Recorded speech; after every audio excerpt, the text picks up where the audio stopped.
والسلام على أشرف الأنبياء والمرسلين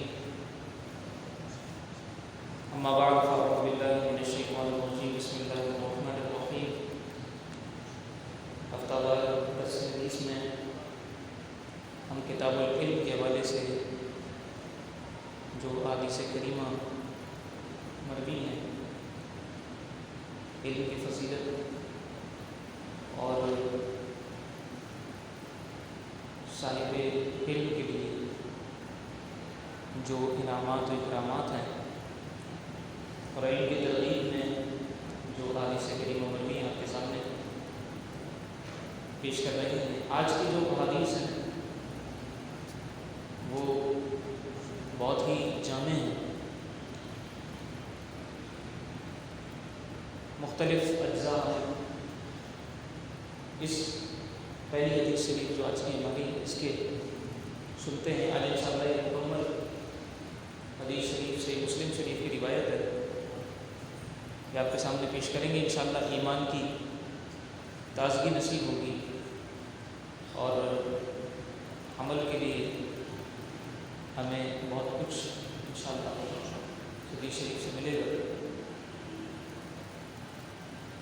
حضرت ابو ہریرہ رضی اللہ تعالیٰ عنہ کی مرویات میں سے یہ حدیث ہے، وہ کہتے ہیں کہ قال رسول اللہ صلی اللہ تعالیٰ علیہ وآلہ وسلم، اللہ کے رسول صلی اللہ تعالیٰ علیہ وآلہ وسلم نے ارشاد فرمایا، من نفس عن مؤمن کربۃ من کرب الدنیا نفس اللہ عنہ کربۃ من کرب یوم القیامہ، کہ جو شخص کسی مومن سے دنیا کی کوئی تکلیف دور کرے گا تو اللہ رب العزت اس سے قیامت کے دن کی تکلیف دور کرے گا۔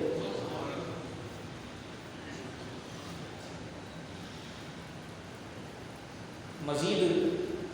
آگے حدیث شریف کے الفاظ ہے کہ وَمَن يَسَّرَ عَلَى مُعْسَرٍ يَسَّرَ اللَّهُ عَلَيْهِ فِي الدُّنْيَا وَالْآخِرَةِ، کہ جو کسی تنگ دست کے لیے سہولت پیدا کرے گا اللہ رب العزت اس کے لیے دنیا و آخرت میں آسانی پیدا فرمائے گا۔ وَمَن سَتَرَ مُسْلِمًا سَتَرَهُ اللَّهُ فِي الدُّنْيَا وَالْآخِرَةِ، اور جو کسی مسلمان بھائی کی پردہ پوشی کرے گا اللہ رب العزت دنیا و آخرت میں اس کی پردہ پوشی فرمائے گا۔ واللہ فی عون العبد ما کان العبد فی عون اخیہ، کہ جب تک بندہ اپنے بھائی کی مدد میں لگا رہتا ہے اللہ رب العزت بھی اس کی مدد فرماتا رہتا ہے۔ ومن سلک طریقا یلتمس فیہ علما سہل اللہ لہ بہ طریقا الی الجنۃ، کہ جو شخص طلب علم میں راستے پر چلا تو اللہ رب العزت اس کے لیے جنت کا راستہ آسان فرما دے گا۔ وَمَجْتَمَعَ قَوْمٌ فِي بَيْتٍ مِّن بُيُوتِ اللَّهِ يَتْلُونَ كِتَابَ اللَّهِ وَيَتَدَارَسُونَهُ بَيْنَهُمْ، اور لوگ اللہ کے گھروں میں سے کسی گھر میں جب بھی جمع ہوتے ہیں اللہ رب العزت کی کتاب کی تلاوت کرتے ہیں، اللہ رب العزت کی کتاب سے درس دیتے ہیں، پڑھتے ہیں، سیکھتے ہیں، تو کیا ہوتا ہے الا نزلت علیہم السکینۃ، ان پر اللہ کی جانب سے سکینہ نازل ہوتا ہے،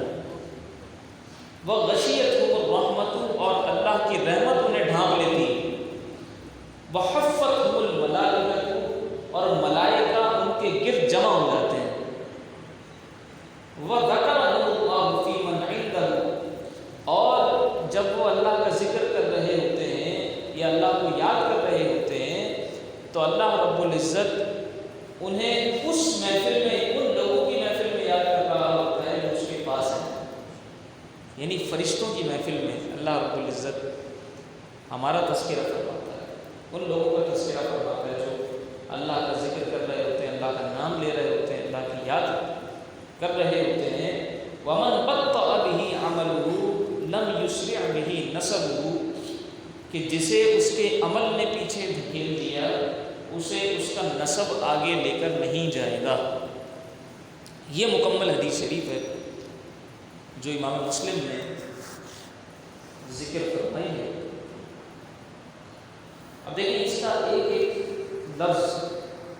ایک ایک جملہ کتنا معنی خیز ہے، کتنا دل نشین ہے، کتنا دل ربا ہے،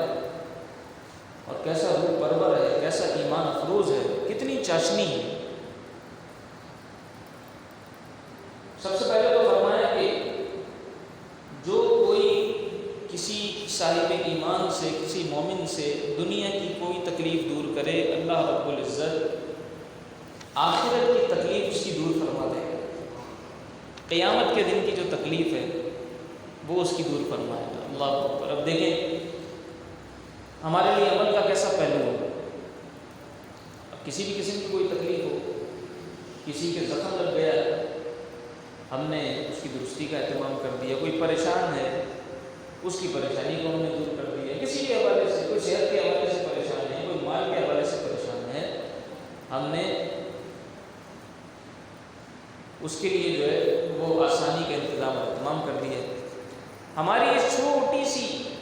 جو ہم نے نیکی کی ہے، بظاہر یہ چھوٹی سی نیکی ہے، لیکن دنیا میں ہم نے کسی کی تکلیف دور کی ہے، اللہ رب العزت قیامت کے دن کی تکلیف دور فرما دیں گے۔ اور وہ ایسی تکلیف ہوگی کہ وہاں ہر ایک کو ضرورت ہوگی، ہر ایک یہ طلب کر رہا ہوگا کہ آج میری تکلیف کوئی دور کر دے، کسی طرح میری تکلیف دور ہو جائے۔ اسی طرح پر فرمایا ہے کہ بہت عام ہے کہ جس نے کسی تندرست کے اوپر آسانی کی، اللہ رب العزت دنیا و آخرت میں اس کے لیے آسانی عطا فرمائے گا۔ ٹھیک، اب کسی تندرست کے لیے اس نے آسانی کی، کسی کی مشکل آسان کی۔ ایک عورت کے بارے میں آتا ہے کہ وہ عورت بدکار تھی، ایک کتے کو اس نے پانی پلا دیا، اللہ رب العزت نے اس عمل کی وجہ سے اس کی مغفرت کر دی۔ اور ایک کے بارے میں یہ بھی آتا ہے کہ اس نے بلی کو باندھ کے رکھا ہوا تھا، وہ اس کو چھوڑتی بھی نہیں تھی، کہیں جا کے کھا لے اور کچھ اس کو کھلاتی بھی نہیں تھی، وہ بلی بندے بندے مر گئی، اس کی وجہ سے وہ عورت جو ہے کتاب میں آ گئی۔ تو بظاہر ہمارے لیے چھوٹی چھوٹی سی چیزیں ہوتی ہیں، ایک کتے کو پانی پلا دیا اس وقت، تو یہ تو ایک کتے کی بات ہے۔ اگر رسول اللہ صلی اللہ تعالیٰ علیہ وآلہ وسلم کی کسی امتی کی کوئی پریشانی دور کر دی تو سوچیے کہ اللہ تعالیٰ کتنی آسانی عطا فرمائے۔ ایک کتے کی پریشانی دور کرنے پر اسے جنت مل رہی ہے، تو صاحب ایمان کی پریشانی دور کرنے پر اللہ رب العزت کی کیسی رضا ہمیں حاصل ہوگی۔ کسی کے پاس کپڑے نہیں، اس کو کپڑے پہنا دیے، کسی کے پاس کھانے پینے کو نہیں ہے، اسے ہم نے کھانے پینے کے لیے دے دیا۔ جس طرح ممکن ہو کسی کی پریشانی کو دور کرنا، تکلیف کو دور کرنا، جس اذیت میں جس تکلیف میں مبتلا اس کو دور کرنے کے لیے جتنا کچھ کر سکتے ہیں اپنی جانب سے وہ کر دیا جائے۔ آگے پھر ہے کہ ومن ستر مسلم، جس نے کسی مسلمان کی پردہ پوشی کی، اللہ رب العزت دنیا و آخرت میں اس کی پردہ پوشی فرمائے گا۔ اب دیکھیں کیسے جاں فضا الفاظ ہیں، دنیا میں بھی پردہ پوشی اور آخرت میں بھی پردہ پوشی۔ اس میں ظاہری پردہ بھی ہو سکتا ہے اور ایسا پردہ بھی ہو سکتا ہے کہ یعنی کسی کے عیوب پہ پردہ ڈالنا، کسی کی خامیوں پر، برائیوں پر پردہ ڈالنا کے بھی اس سے سمجھا جا سکتا ہے۔ یعنی ظاہری طور پر تو کسی کے پاس پہننے کے لیے کپڑے نہیں ہیں، کسی کے پردے کا اہتمام اور انتظام نہیں، آپ نے پردے کا اہتمام انتظام کر دیا، اس کو کپڑے آپ نے پہنا دیے۔ اور اگر عیوب پر اس کو معمول کریں تو جس نے کسی کے عیوب چھپا لیے دنیا میں، اس کے عیب پر پردہ رکھا، اس کی برائیوں کو لوگوں کے سامنے ظاہر نہ کیا، تو اللہ رب العزت روز محشر ہماری پردہ پوشی فرما دے گا۔ اس شخص کی پردہ پوشی فرمائے گا جس نے دنیا میں کسی بندہ مومن کی پردہ پوشی کی۔ پھر آگے بڑھنا ہے کہ جب تک بندہ اپنے بھائی کی مدد میں لگا رہتا ہے، اللہ مدد فرماتا رہتا ہے۔ اب یہ مدد بھی کسی طرح سے ہو سکتی ہے ہماری طرف سے، چاہے وہ ہم کسی کی بدن سے مدد کریں، اپنے ہاتھ سے کسی کی مدد کریں، جسمانی طور پر کسی کی مدد کریں، یا ہم اپنے مال سے کسی کی مدد کریں، یا کوئی بے علم ہو اپنے علم سے کسی کی مدد کرے، کوئی طبیب ہے وہ اپنی سروسز سے کسی کی مدد کرے، کوئی ٹیچر ہے وہ اپنے طلبہ کی مدد کرے۔ مدد کسی طریقے سے بھی ہو سکتی ہے، یہاں مدد کا کوئی خاص طریقہ بیان نہیں ہوا، یہ اتنا عام ہے کہ کسی بھی طرح کی انسان اپنے بھائی کی جب تک مدد کرتا رہتا ہے، مدد میں لگا رہتا ہے، تو سوچتے ہیں نا مدد کے ساتھ میں ہمارا بیہیویئر ہو گیا ہے، ہمارا رویہ میں ہمارا مزاج ایسا ہو گیا ہے کہ ہم اگر کسی کو چیریٹی بھی کر رہے ہوتے ہیں، صدقہ زکوٰۃ بھی دے رہے ہوتے ہیں، تو ایسے شخص کو دیتے ہیں جس سے ہمارا کچھ نہ کچھ کام نکل جائے، جس سے ہمارا کوئی نہ کوئی فائدہ ہو جائے۔ ہم کسی کو پیسے دے رہے ہوتے ہیں، اس کی ساری ایک تصویر کھینچ کے اس کو ہم جو ہے وہ فوراً سے لگا دیتے ہیں جگہ جگہ، تو صدقے کا صدقہ ہو گیا اور ہماری مارکیٹنگ بھی ہو گئی، شیخ صاحب کی بابا بھی ہو گئی اور صدقہ بھی ہو گیا۔ جس کو صدقہ دے دیا، جس کو خیرات ہم نے دے دی، اس کو ہم نے اپنے چار کام بھی بتا دیے، وہ بھی بیچارہ کبھی بھاگا بھاگا ہمارے کام بھی کرتا رہتا ہے، یہی سوچ کر کہ صاحب جو ہے وہ کچھ نہ کچھ ہمیں دے دیا کرتے ہیں ماہانہ یا سالانہ۔ تو بے غرض ہو کر کسی کی مدد کرنا اس دور میں بڑا مشکل کام ہے، بے غرض ہو کر، ہمیں کوئی کسی سے توقع نہ ہو، کوئی کسی سے کسی قسم کی لالچ نہ ہو، صرف اور صرف اس لیے کہ یار یہ شخص پریشان ہے، اس کی مدد کرے۔ ایسی مدد کے اوپر انعام دینے کیسا زبردست ہے۔ ہم بے غرض مدد نہیں کرتے، لیکن اگر کریں گے تو انعام کیا ہے کہ جب تک ہم اس کی مدد میں لگے رہیں گے اللہ رب العزت ہماری مدد فرمائے گا، اور جب اللہ کی مدد ہمارے شامل حال ہو تو پھر تو کون سی وہ مشکل ہے کہ جو ہمیں پریشان کر سکے۔ آگے یہ فرمایا کہ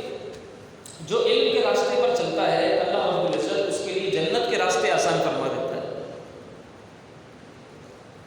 اب یہ دیکھیں نا،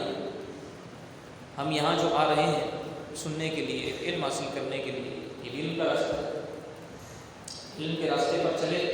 اللہ رب العزت نے جنت کے راستے آسان فرما دیے۔ اب جنت کے راستے آسان ہونے کا مطلب کیا ہے؟ حدیث شریف سنی، عمل کے لیے بہت ساری چیزیں ملی، حدیث شریف کی برکت سے بہت سی برائیاں ہم سے دور ہوئیں، بہت سے گناہوں سے ہم آزاد ہوئے، دور ہوئے، اور بہت سی نیکیوں کی طرف ہمیں رغبت ہوئی، حضور علیہ السلام کی احادیث سے مزید محبت ہوئی، حضور علیہ السلام کے فرامین پر عمل کرنے کی ترغیب ہوئی، جنت کے راستے ہمارے لیے آسان ہوئے۔ اسی طریقے سے اور بھی روایات ہیں کہ جب طالب علم گھر سے نکلتا ہے، علم حاصل کرنے کے لیے جاتا ہے، تو فرشتے اس کے قدموں کے نیچے پر بچھا دیتے ہیں۔ اب ضروری نہیں ہے کہ وہی طالب علم ہو کہ جو اسکول جا رہا ہے، جو کالج جا رہا ہے، جو مدرسہ جا رہا ہے علم دین حاصل کرنے کے لیے، ضروری نہیں ہے وہی طالب علم ہے۔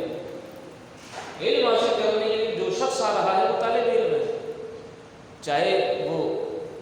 درس میں شریک ہو رہا ہو یا کسی طریقے سے بھی کسی علم کی محفل میں، کہیں دیکھا علماء بیٹھے ہیں، کہیں دیکھا علم کی باتیں چل رہی ہیں، کہیں دیکھا تفسیر بیان ہو رہی ہے، وہاں سے چند علم کی باتیں حاصل کر لی، یہ طلب علم ہو گئی۔ تو علم کی طلب میں جو شخص، اب میں عرض کرتا ہوں بار بار کہ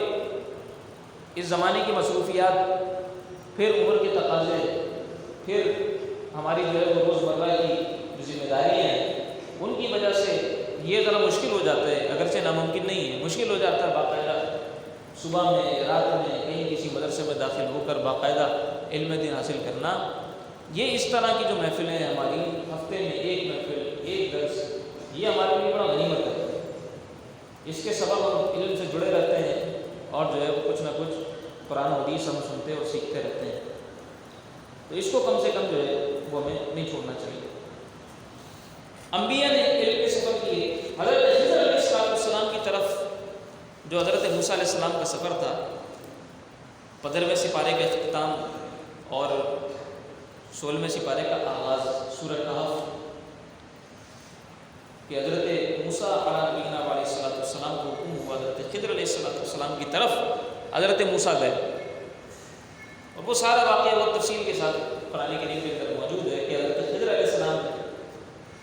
یہ کہا تھا کہ جب تک میں کچھ خود سے بیان نہ کر تو 3 بڑے واقعات ہوئے تھے قرآن کریم کے اندر، بڑی تفصیل کے ساتھ مذکور ہے۔ ایک کشتی تھی، اس کشتی کے اندر حضرت خضر علیہ السلام نے سوراخ کر دیا۔ ایک دیوار تھی، ان بستی والوں نے ان کا احترام نہیں کیا، استقبال نہیں کیا، لیکن آپ نے پھر بھی ان کی مدد کر دی۔ تو اس طرح کے جو واقعات اس کے اندر بیان ہوئے ہیں، پھر اس کا جواب بھی ذکر ہوا ہے کہ حضرت خضر علیہ السلام نے پھر ارشاد فرمایا کہ میں نے یہ سب کیوں کیا تھا وغیرہ وغیرہ۔ یہ بھی سفر علم تھا، اور اس سفر کے بارے میں خود قرآن کریم کے اندر الفاظ ہے کہ لقد لقینا من سفرنا ھذا نصبا، کہ اس سفر سے ہمیں بڑی تھکاوٹ ہوئی، اس سفر سے بڑی تھکاوٹ ہوئی۔ سفر علم جو ہوتا ہے وہ اس میں بظاہر بہت تھکاوٹ ہوتی ہے، لیکن لذت بہت ہوتی ہے، لذت بہت ہوتی ہے۔ حضرت جابر علیہ نبینا علیہ السلام 1 ماہ کا سفر طے کر کے عبداللہ ابن قیس کے پاس گئے، صرف ایک حدیث شریف سننے کے لیے۔ اور ہم نے بہت تفصیل کے ساتھ صحابہ کے واقعات آغاز میں آپ کے سامنے رکھے تھے۔ حضرت ابو ایوب انصاری رضی اللہ تعالیٰ عنہ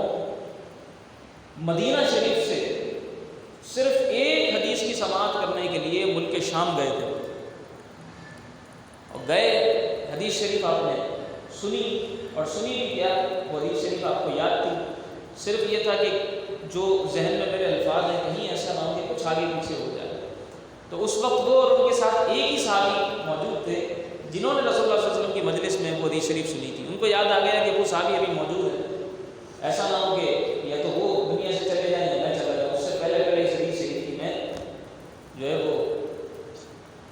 تصدیق کروا لوں، میرے ذہن میں جو الفاظ ہیں کیا یہی صحیح ہے، دور کر لوں ایک دفعہ ان کے ساتھ جا کر۔ تو صرف اس حدیث شریف کے الفاظ کا دور کرنے کے لیے حضرت ابو ایوب انصاری مدینہ سے شام گئے تھے۔ گئے، اترے، حدیث شریف ان کو سنائی، ان سے سنی، انہوں نے کہا کہ آپ جو سنا رہے ہیں بالکل یہ وہی الفاظ ہیں جو میں نے رسول اللہ صلی اللہ علیہ وسلم سے سنے تھے۔ تصدیق ہو گئی، واپس سوال ہوئے مدینہ، رکے نہیں، تجارت کے لیے نہیں گئے تھے، کسی اور کام سے نہیں گئے تھے، صرف سفر علم تھا۔ تو ہمارے اسلاف میں جو صحابہ نے ایسے ایسے سفر علم کیا ہے، آج ہم ایسے مصروف ہو گئے ہیں کہ ذرا سی دور جانا، گھر سے نکل کے آنا، اپنے مصروفیات ترک کرنا یقیناً مشکل ہو جاتا ہے، انسان ایسا باؤنڈ ہو گئے اپنے کاموں کے اندر۔ لیکن بہرحال مشقت تو کرنی چاہیے اصول علم کے لیے۔ آگے پھر فرمایا کہ لوگ جب جمع ہوتے ہیں اللہ کے گھروں میں سے کسی گھر میں، تلاوت کتاب کر رہے ہوتے ہیں، درس دے رہے ہوتے ہیں، درس لے رہے ہوتے ہیں، تو ان کے اوپر سکینہ نازل ہوتا ہے، اور اللہ کی رحمت انہیں ڈھانپ لیتی ہے، انہیں گھیر لیتی ہے، اور ملائکہ وہاں ارد گرد جمع ہو جاتے ہیں۔ یہ 3 باتیں۔ تو الحمدللہ ہمیں بھی اللہ رب العزت نے سعادت عطا فرمائی، اللہ کے گھروں میں سے ایک گھر میں موجود ہیں، تلاوت بھی کر رہے ہیں، درس بھی دے رہے ہیں، تو سکون اور اطمینان ہمارے اوپر کیوں نازل نہ ہو؟ سکینہ ان پر نازل ہوتا ہے۔ یہ خاص کیفیت ہے کہ اللہ رب العزت ایسا اطمینان عطا فرما دیتا ہے، قلب کو سکون مل جاتا ہے۔ قرآن کریم کا درس سنتے ہیں، قرآن کی آیات سنتے ہیں، ہمارے دل دھلتے ہیں، صاف ہوتے ہیں، ان سے زنگ دور ہوتا ہے، ہمیں سکون ملتا ہے، ہمارے ذہن کو تازگی ملتی ہے، ایمان کو تازگی ملتی ہے، روح کو تازگی ملتی ہے۔ پھر فرمایا کہ ان کو رحمت گھیر لیتی ہے۔ اب یہ کیسی رحمت ہے جس کے اشارے میں ہم موجود ہوتے ہیں جب پڑھ رہے ہوتے ہیں، سن رہے ہوتے ہیں، اور پھر فرشتے ارد گرد موجود ہوتے ہیں۔ یہ کون سے فرشتے ہیں؟ کچھ تو فرشتے وہ ہیں نا جو ہمارے اعمال لکھ رہے ہوتے ہیں، کرام کاتبین یعملون ما یفعلون۔ تو یہ وہ فرشتے نہیں ہیں کہ جو ہمارے اعمال لکھ رہے ہیں، وہ تو ہوتے ہی ہر وقت ہمارے سامنے موجود، ہمارے ساتھ موجود ہیں۔ یہ جو فرشتے ہیں یہ سیاحین ہیں، خاص اللہ کے فرشتے اسی کام پر معمول ہیں، جن کا اور کوئی کام نہیں، دنیا میں ان کا کام یہی ہے کہ جہاں کہیں اللہ کے ذکر کی محفل ہو رہی ہو، یہ وہاں جا کر اس محفل میں شامل ہو جاتے ہیں، اور پھر اللہ کے بارگاہ میں جا کر اس محفل کے احوال ذکر کرتے ہیں کہ ہم ایسی محفل سے ہو کر آئیں، وغیرہ وغیرہ۔ بہت طویل یہ بھی حدیث شریف ہے۔ خیر، تو یہ سیاحین فرشتے اب دیکھیں جس محفل میں اللہ اور اس کے رسول کے کلام کو پیش کیا جا رہا ہو، سکینہ نازل ہو رہا ہو، رحمت ہمیں گھیری ہوئی ہو، اور فرشتے اللہ کی رحمت کے سیاحین فرشتے آس پاس ہمارے موجود ہو، تو یہ کیسے الحمدللہ لطف محفل ہے۔ اس محفل کی عظمت کا ہمیں تصور نہیں ہے، ہم سوچ نہیں سکتے اس کی عظمتوں کے بارے میں۔ پھر فرمایا کہ جب بندہ اللہ کا ذکر کر رہا ہوتا ہے، اب ہم ایک دوسرے کے سامنے اللہ کا ذکر کر رہے ہیں، اللہ کے رسول کے فرامین سنا رہے ہیں، تو اللہ کے رسول نے ارشاد فرمایا کہ اللہ رب العزت ان لوگوں کے سامنے پھر ان کا ذکر کرتا ہے جو اس کے پاس موجود ہیں، یعنی ہمارا ذکر فرشتوں میں ہو رہا ہے، اللہ اکبر، فرشتوں میں ذکر ہو رہا ہے، سبحان اللہ۔ کیسی ایمان افروز باتیں، اور سن کر دل کیسا خوش ہوتا ہے، ایمان کیسا تازہ ہوتا ہے۔ قرآن کریم کے اندر بھی یہ فذکرونی اذکرکم، تم میرا ذکر کرو میں تمہارا ذکر کروں گا، تم میرا ذکر کرو میں تمہیں یاد کروں گا، تم میری یاد کرو میں تمہاری یاد کروں گا۔ اور ایک حدیث شریف میں کہ جب بندہ کسی محفل میں اللہ کا ذکر کرتا ہے تو اللہ رب العزت اس سے بہتر محفل میں اس کا ذکر کرتا ہے، یعنی کوئی فرشتوں والی محفل۔ ہم تو انسانوں کی عام بشر لوگ ہیں، محفل میں ذکر کر رہے ہیں، ہمارا ذکر اگر اللہ رب العزت فرشتوں میں کر دے تو سبحان اللہ۔ اچھا پھر فرمایا کہ جس کو اس کا علم پیچھے لے جائے اس کو اس کا نسب آگے نہیں بڑھائے۔ اس کا کیا مطلب ہے؟ اس کا مطلب یہ ہے کہ نسب کا فائدہ ضرور ہوتا ہے، نسبت کا فائدہ ضرور ہوتا ہے، کسی کی کسی بزرگ سے نسبت ہے یا نسب کوئی اس کا بڑا اعلیٰ ہے، کوئی سید ہے، لیکن اس کے اعمال ایسے ہیں کہ اس کے اعمال نے اس کو بہت پیچھے کر دیا ہے۔ تو حدیث شریف کے مطابق نسبت ایک پلس پوائنٹ تو ہے اس وقت کہ جب ہمارے اعمال اچھے ہیں، تب تو نسبت فائدہ دے گی، لیکن اگر اعمال نے بالکل پیچھے کر دیا ہو اور صرف انسان یہ سوچے کہ چونکہ مجھے جو ہے وہ فلاں بزرگ سے خاص نسبت ہے، میں فلاں سلسلے سے وابستہ ہوں، یا میں جو ہے وہ فلاں نسب سے وابستہ ہوں، تو جو ہے بس یہی نسب میرے لیے کافی ہے، اور دنیا میں جو چاہوں میں کرتا پھروں، ایسا نہیں ہے، ایسا نہیں ہے۔ اپنے اعمال خود انسان کو سر انجام دینے ہیں، اس کے بعد پھر اس نسب نے اور نسبت نے فائدہ دیا۔ ہم تو یہاں بات کر رہے ہیں کسی بزرگ کی، حال یہ ہے کہ حضرت نوح علیہ السلام کے دور میں جو طوفان آیا تھا، تو اس طوفان کے اندر حضرت نوح علیہ السلام کا بیٹا تھا، وہ حضرت نوح علیہ السلام کی کشتی میں سوار نہیں ہوا۔ حضرت نوح علیہ السلام کا بیٹا آپ کی کشتی میں سوار نہیں ہوا، آپ نے اس کو بہت سمجھایا، وہ نہیں سمجھتا، آپ کی کشتی میں سوار نہیں ہوا۔ آپ نے اللہ کی بارگاہ میں دعا کی، اللہ سے التجا کی کہ یا اللہ میرا بیٹا، تو اللہ رب العزت نے فرمایا 12ویں سپارے کے اندر آیت موجود ہے کہ انہ لیس من اہلک، وہ تمہارے اہل سے ہے ہی نہیں، انہ عمل غیر صالح، اس لیے کہ اس کے کام اچھے نہیں ہیں، اس لیے کہ اس کے اعمال اچھے نہیں ہیں، وہ تمہارے اہل سے نہیں ہیں۔ تو ہم یہاں کس چیز کی بات کر رہے ہیں؟ وہاں نبی کا بیٹا ہے، وہاں نبی کا بیٹا ہے جو عذاب کا شکار ہو گیا صرف اس لیے کہ اس کے کام اچھے نہیں تھے۔ حضرت لوط علیہ السلام کی بیوی جب عذاب آیا تو حضرت لوط علیہ السلام کی جو بیوی تھی وہ ان شرارتی لوگوں کے ساتھ ملی ہوئی تھی، وہ بھی اس عذاب کے اندر گرفتار ہو گئے۔ یہاں نبی کی زوجہ ہیں، وہاں نبی کا بیٹا ہے، تو یہ ساری چیزیں ہمارے لیے عبرت ہے، ہمارے سیکھنے کے لیے ہیں کہ ہم کن نسبتوں کے اوپر فخر کر رہے ہیں۔ یہ نسبتیں یقیناً بہت اعلیٰ ہیں، نبی کا بیٹا ہونا بہت شرف کی بات ہے، نبی کی بیوی ہونا بہت شرف کی بات ہے۔ قرآن کریم کے اندر ہے لستن کاحد من النساء ان اتقیتن، کہ اے نبی کی بیویوں تم جہاں کی عورتوں میں کسی کی مثل نہیں ہو، تم سب سے اچھی ہو، جہاں میں کوئی عورت تمہارے جیسی نہیں۔ ان اتقیتن، تقوی اختیار کر کے رکھنا۔ تو نبی کی نسبت کا فائدہ تو ہوگا، تقوی اور لوگ بھی اختیار کریں، لیکن انہوں نے تقوی اختیار کیا تو وہ سب سے اچھی ہو گئی ساری جہاں کی عورتوں میں، اس لیے کہ نبی کی نسبت ان کو حاصل ہے۔ تو نسبتوں کا یقیناً فائدہ ہے۔ حضرت فاطمہ الزہرا رضی اللہ تعالیٰ عنہا حضور علیہ السلام کی نسبت سے صاحبزادی نسبت ہے، آپ جنت کی تمام عورتوں کی سردار ہیں۔ تو نسبت کا یقیناً فائدہ ہے، لیکن آپ کا تقویٰ، طہارت، پاکیزگی، وہ ساری چیزیں اپنی جگہ۔ تو انسان اپنے کام اچھے کر کے رکھے۔ حضرت مولانا جامی فرماتے ہیں کہ بندہ عشق شدی ترک نسب کن جامی، کہ دری راہ فلاں ابن فلاں چیزیں نیست، کہ یہ جو عشق کی راہ ہے اس کے اندر یہ حسب نسب کے معاملات چھوڑ دو، اس کے اندر بس اپنے اعمال پر توجہ دو، اپنے عشق پر، اپنی محبت پر، اپنی لو پر، اپنی لگن پر توجہ دو۔ یہاں پر فلاں ابن فلاں نہیں چلتا کہ میں فلاں کا بیٹا، میں فلاں کا بیٹا۔ یہ بتاؤ تم کیا ہو، یہ بتاؤ تم کیا ہو۔ اور یہی علامہ اقبال نے بھی ہمیں درس دیا کہ تھے وہ آبا تو تمہارے ہی مگر تم کیا ہو، ہاتھ پہ ہاتھ دھرے منتظر فردا ہو، کہ ٹھیک ہے وہ تمہارے آبا و اجداد تھے، تم بدر کے قصے سناتے ہو کہ بدر میں اللہ کی مدد کس طرح آ گئی، وہ اسلاف ہمارے آبا و اجداد تھے، ان کے تذکرے سناتے ہو، قیام پاکستان ہوا وہ ہمارے آبا و اجداد تھے، پاکستان بن گیا، ان کے قصے سناتے ہو، لیکن یہ بتاؤ تم کیا ہو، تمہارے اپنے اعمال کیا ہیں۔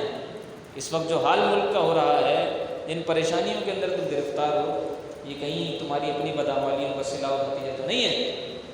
اللہ رب العزت ہم سب کا حامی و ناصر ہو، اور فضل و کرم فرمائے۔ آگے جو حدیث ہیں آئندہ درس میں وہ بھی بہت جامع ہیں، جس طرح آج یہ حدیث شریف آئی تھی، اور وہ ہمیں جھنجھوڑنے والی بھی ہیں، زجر و توبیخ والی بھی ہیں، ہمیں وہ جھنجھوڑیں گی بھی، ہمارے ایمان کو انشاءاللہ تازگی بھی بخشیں گی۔ اللہ رب العزت ہم سب کو عمل کی توفیق عطا فرمائے۔